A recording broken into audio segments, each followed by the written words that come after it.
វិសួរពុកម៉ែបងប្អូនទាំងអស់គ្នាហ្នឹងហើយនេះមកធ្វើការបង្ហាញពី MT15 នេះវាជាប់លេខកូដហ្នឹងហើយអញ្ចឹងឲ្យតែពពួកប្រើប៊ិចហ្នឹងហើយមិនថាអសង្ឃសេរីថ្មីបងប្អូនណាតែជាប់កូដនោះចាំខ្ញុំធ្វើការបើកសោបងប្អូនមើលថាតើវាជាប់យ៉ាងម៉េច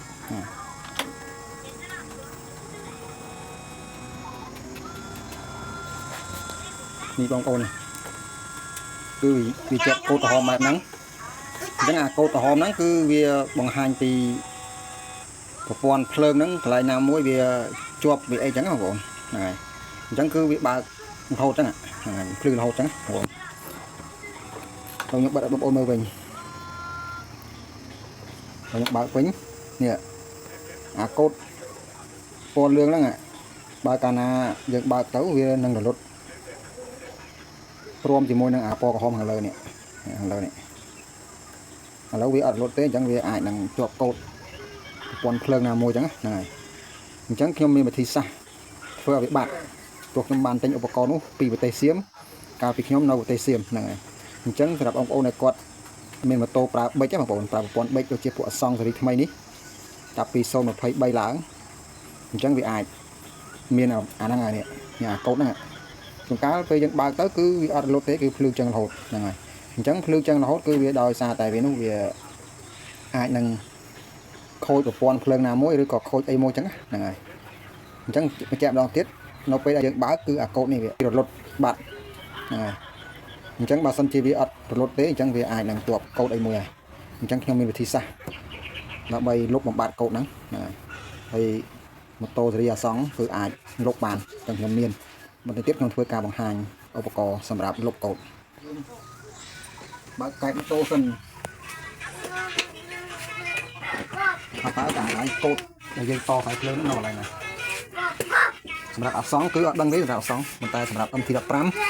គឺនៅកន្លែងនេះបងប្អូនណាកន្លែងនេះយើងអាចដកនេះមកដកនឹងពិបាកតិច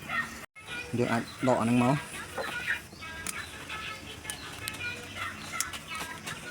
ដកពិបាកតិចពួកអាសង្ឃថាជាដកស្រួលនេះវាមានរុន3បែបនេះរុនវា1 2 3បែបហ្នឹងអញ្ចឹងខ្ញុំមានឧបករណ៍នេះសម្រាប់លុបកូដហ្នឹងហើយអានេះគេមិនដឹងថាឈ្មោះ house អីទេប៉ុន្តែខ្ញុំទិញប្រទេសសៀមខ្ញុំទិញមកគឺដូចជា500 បាតហ្នឹងហើយអញ្ចឹងមានខ្សែ2តហ្នឹងហើយខ្សែ2នេះបែរសម្រាប់អាសង្ឃវាយ៉ាងណានេះមាន4រុន1 2 3 4អញ្ចឹងប្រហែលជាសម្រាប់អាសង្ឃហ្នឹងទៅប៉ុន្តែសម្រាប់ MT15 នេះ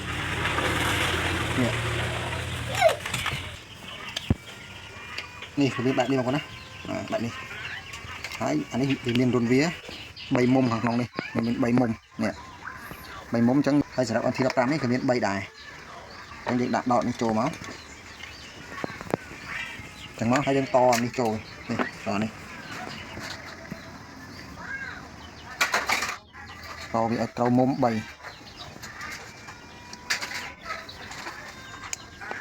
ហើយវាឡើងភ្លើងបែបនេះនេះឡើងភ្លើងបែបហ្នឹងឥ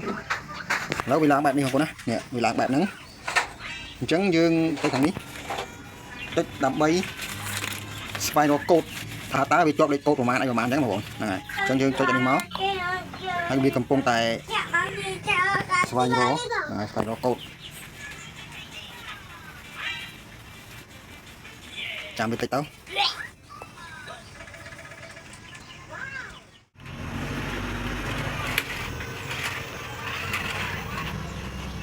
អូនេះវាឡើងជាប់កូដនេះកូដលឿងកូដលឿងហ្នឹងហើយយើងដាក់គៀកគ្នាដើម្បីស្រួលដាក់គៀកគ្នាឥ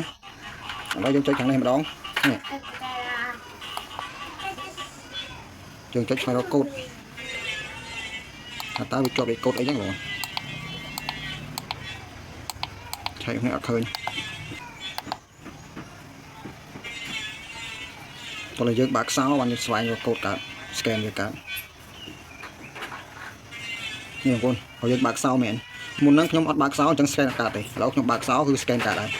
អញ្ចឹងវាបានប្រាប់យើងថាមាននេះ read កូដថាវាមានលេខកូដជាប់មួយអញ្ចឹងយើងចុចខាងនេះយើងស្ដាំនេះនឹងទម្លាក់ឲ្យមកក្រោមមក អ្នកបន្តមកលេខ2គេដាក់ erase code អញ្ចឹងលុបលេខកូដចោលហើយបន្តមកយើងកត់ខាងនេះកត់ខាងឆ្វេងเราដាក់គៀនគ្នាទៅឲ្យបងប្អូនចូលមើលនេះបងប្អូនចាំមើលលេខកូដនោះបាត់នឹងលុបទៅនេះលុបកន្លែងលេខ2នេះ erase នេះឥឡូវខ្ញុំលុបនេះបងប្អូនណានេះលេខ2នេះគឺ erase code អញ្ចឹងលុបលេខកូដអញ្ចឹងយើងចុចទៅខាងឆ្វេងនេះមកបាប់ហើយយើងអត់យកពាក្យ no ទេយើងយកពាក្យ yes ខាងឆ្វេង yes មកបាត់ឃើញបងប្អូននេះបាត់អាលេខកូដពណ៌លឿងនេះហើយហ្នឹងហើយអញ្ចឹងនេះវាដាក់ភាសាអង់គ្លេសដាក់ erase ហ្មងបងប្អូន erase please អញ្ចឹងវាលុបរួចរាល់ហើយហ្នឹងហើយអញ្ចឹងឧបករណ៍នេះគឺបើសិនជាបងប្អូនប្រើប្រាស់សម្រាប់អាសងអីអាសង023ដល់026អញ្ចឹងបើសិនជាជាប់លេខកូដដូចហ្នឹងអញ្ចឹងគឺវាអាចធ្វើការបានហ្នឹងហើយឥឡូវយើងបិទសោសិនហើយយើងបើកវិញតើវាជាប់លេខកូដទៀតអត់នេះបងប្អូនឃើញអាលឿងនេះបាត់ហើយឃើញទេបើសិនជាវាជាប់លេខកូដគឺវាអត់បាត់ទេវានៅលឿងចឹងរហូតហ្នឹងហើយឥឡូវពេលនេះខ្ញុំលុបចោលឥឡូវវាបាត់ហើយហ្នឹងហើយហើយបើមិនជឿបងប្អូនមើលទៀតបាត់បើកនេះអាលឿងនេះលឹបបាត់ឈឹងហ៎បើសិនជាជាប់លេខកូដគឺវាអត់រត់ទេគឺវានៅភ្លឺរហូតហ្នឹងហើយអញ្ចឹងវីដេអូនេះសម្រាប់បងប្អូនដែលចង់លុបកូដអីគឺបងប្អូនអាចទិញឧបករណ៍នេះបានទេបងប្អូនណាឧបករណ៍នេះអញ្ចឹងវាមានមួយសំណុំវានេះមួយសំណុំវានេះមានខ្សែ2ណាខ្សែ2នេះខ្សែនេះប្រហែលជាសម្រាប់អាសងហ្នឹងតើនេះខ្សែនេះអញ្ចឹងខ្សែ2ហ្នឹងអញ្ចឹងយើងរួចរាល់ហើយយើងដកវាវិញណា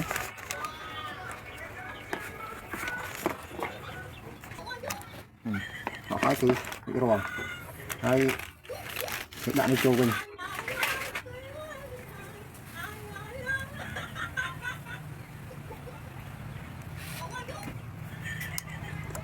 ហើយយើងទៅមើលនេះម្ដងទៀតថាតើវា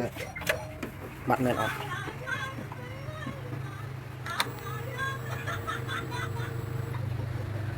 បាត់ហើយ